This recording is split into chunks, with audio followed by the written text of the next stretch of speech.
Team Curiosity.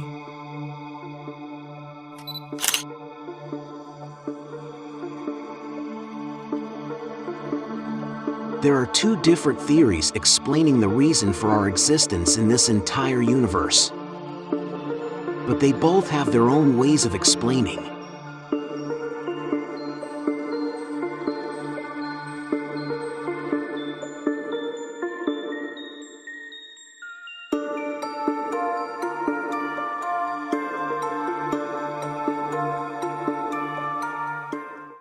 Scientific.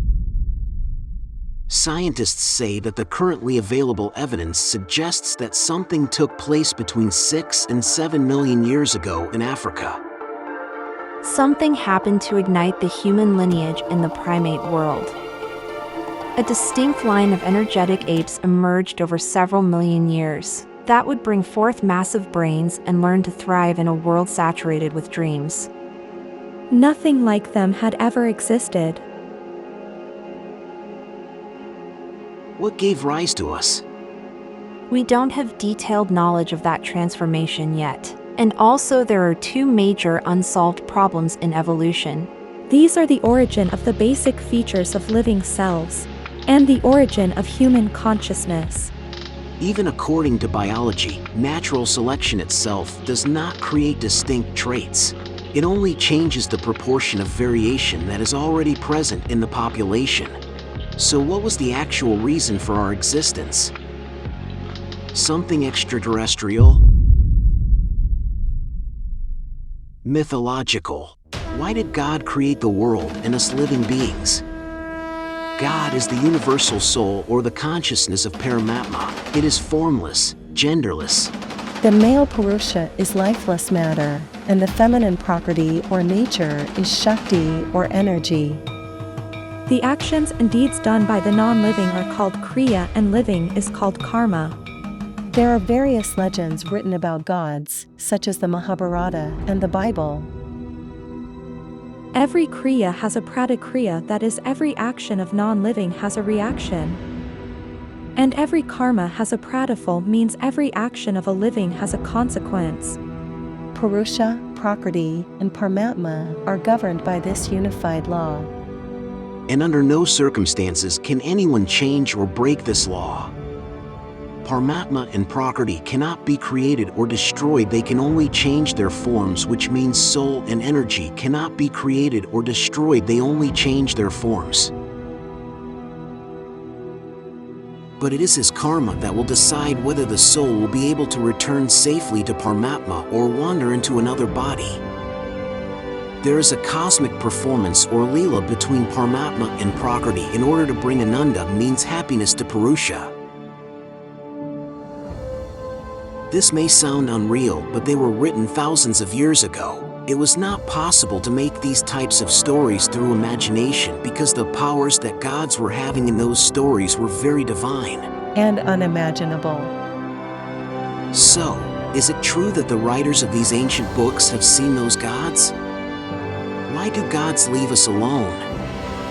Was there any reason behind this sudden leaving? Was it for our well-being? Should we call gods aliens? If not, why not? They might have come from a different star system. Eventually, we may reach the closest habitable star system and use artificial intelligence to build robots to settle there, just like our gods did 1 million years ago and left us on this planet Earth. They might have stayed with us just to teach us the art of living. They may come to visit us. Or maybe we'll get a chance to visit them. As the universe is nearly 14 billion years old, we might not be alone.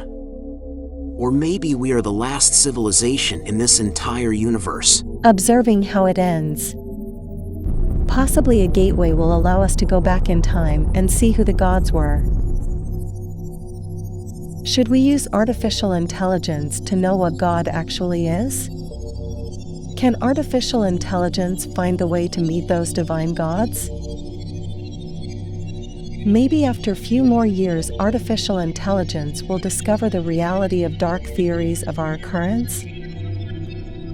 Why does the theory of human evolution hold drawbacks? Should we consider that we are being modified over time to become more intelligent? Are the planets that we discover as super-Earth in other star systems maybe the home of alien civilization? Or they might be the home of our Creator? If yes, then who made them?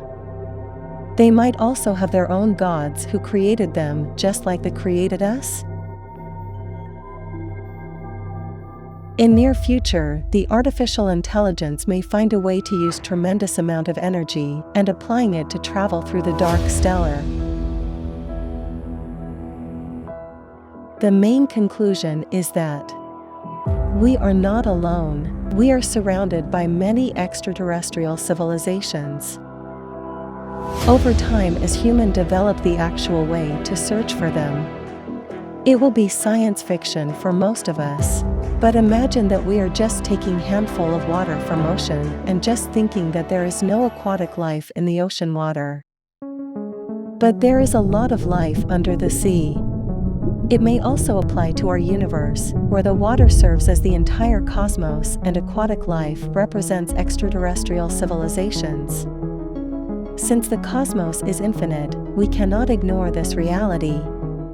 Now that most of what was formerly only conceivable through human discovery is beyond us, perhaps artificial intelligence might complete this task for us. Their extent of thinking is beyond our imagination and cannot be competed with. Are we going to become the gods of artificial intelligence? Or will history be different after a few hundred years? Or do they coexist with us like humans? If we cross paths, would they attack us or side with us? Or are the solutions awaiting our disclosure? We may never know those answers.